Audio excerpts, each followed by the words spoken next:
حضرت فاطمہ، علی، حسن، حسین اور نبی کریم صلی اللہ علیہ وسلم، ان کو پاک پنجتن کہا جاتا ہے. پاک پنجتن. اور انہی کو یہ اہل بیت کہتے ہیں. 5 کے علاوہ کوئی اہل بیت نہیں. اور اس اصول کو بنانے کے لیے انہوں نے انکار کر دیا کہ فاطمہ کے علاوہ نبی کی کوئی بیٹی ہی نہیں تھی. یہ شیعوں کا عقیدہ ہے. وہ کہتے ہیں نبی کی ایک ہی بیٹی تھی. کون؟ حضرت فاطمہ، جو علی کے نکاح میں دی گئی. بقیہ آپ کی کوئی بیٹی نہیں تھی. اس آیت کریمہ کے خلاف ہے. دیکھیے، یا ایھا النبی قل لازواجک وبناتک ونساء المؤمنین یدنین علیہن من جلابیبہن ذلک ادنی ان یعرفن فلا یؤذین. اے نبی، آپ کہہ دیجئے اپنی بیویوں سے، یا ایھا النبی قل لازواجک. اس کا مطلب ایک سے زیادہ بیویاں تھیں. 12 بیویاں آپ کی تھیں. 12 بیویاں تھیں آپ کی. تو آپ اپنی بیویوں سے کہہ دیجئے، جو زوجتن کی جمع ہے ازواج، وہ بناتی کا، بنت کی جمع بنات، اپنی بیٹیوں سے کہہ دیجئے. آیت کریمہ میں بنت کی جمع بنات لائی گئی ہے. اس کا مطلب فاطمہ کے علاوہ اور بھی آپ کی بیٹیاں تھیں. اس لیے کہ نساء المومنین الگ ہے، مومنوں کی عورتوں سے کہہ دیجئے، وہ الگ ہو گئی. نبی کریم صلی اللہ علیہ وسلم سے یہ کہنا کہ اپنی بیویوں سے کہہ دیجئے، اپنی بیٹیوں سے، بنت کی جمع پلیورل لایا گیا، بنت کا پلیورل جمع، یعنی آپ اپنی بیٹیوں سے کہہ دیجئے. اس کا مطلب کہ شیعوں کا یہ عقیدہ، یہ اصول صحیح نہیں ہے کہ نبی کریم صلی اللہ علیہ وسلم کی صرف ایک ہی بیٹی حضرت فاطمہ تھی. حضرت زینب، رقیہ، ام کلثوم، یہ سب آپ کی بیٹیاں تھیں. اور ان کے بارے میں کہا جا رہا ہے کہ آپ اپنی بیٹیوں سے کہہ دیجئے. بیویوں سے کہیے، بیٹیوں سے کہیے. لہذا صرف حضرت فاطمہ کو آپ کی بیٹی ماننا اس آیت کریمہ کے خلاف ہے. اور یہ اہل بیت جو ہیں، یہ نبی کریم صلی اللہ علیہ وسلم کے اور کسی رشتہ دار کو نہیں مانتے، بلکہ یہ پاک پنجتن ہی اہل بیت ہے. اور ان سے جو لوگ نکلے ہیں وہ امام بنے، یہ اہل بیت ہے. کیا یہ صحیح ہے کہ یہی 5 لوگ اہل بیت ہیں؟ اس کو سمجھنے کے لیے 2 چیزیں سمجھنی ضروری ہیں. اگر 2 چیزیں آپ نہیں سمجھیں گے تو یہ بات سمجھ میں نہیں آئے گی. غور سے سنیے، بہت عمدہ بات ہے، شاید آپ نے نہ سنی ہو. ایک چیز کا تعلق لغت سے ہے، یہ نہیں سمجھیں گے تو سمجھ میں نہیں آئے گا. اور ایک چیز کا تعلق تاریخ سے ہے. پہلے لغت سمجھاتا ہوں. ایک آدمی کے 2 بیٹے 2 بیٹیاں ہیں، ایک لڑکا 2 لڑکیاں ہیں. تو آدمی کے بیٹے اور بیٹیاں اولاد ہیں. اسی کو اولاد کہا جاتا ہے یا ذریت کہا جاتا ہے. آدمی کے بیٹے بیٹیوں کو اولاد کہا جاتا ہے.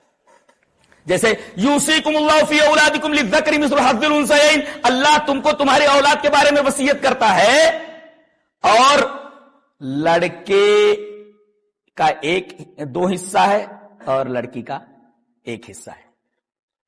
یہاں دیکھیں، لڑکی اور لڑکا دونوں کو ملا کر اولاد کہا گیا ہے. تو آدمی کے بیٹے بیٹیاں یہ آدمی کے اولاد ہوتے ہیں. اچھا، انہیں کو ذریت بھی کہا جاتا ہے. اور لڑکی کی اولاد کو اسبات کہا جاتا ہے. لڑکی، نواسے، نواسیاں، ان کو اسبات کہا جاتا ہے. یہ سمجھ میں آیا؟ آدمی کے بیٹے بیٹیوں کو اولاد و ذریت، بیٹی کی جو نسل ہے، نواسے اور نواسیاں وغیرہ، یہ اسبات ہیں. اچھا، اس کو اور عام کر دیجئے. اہل اس سے عام ہے.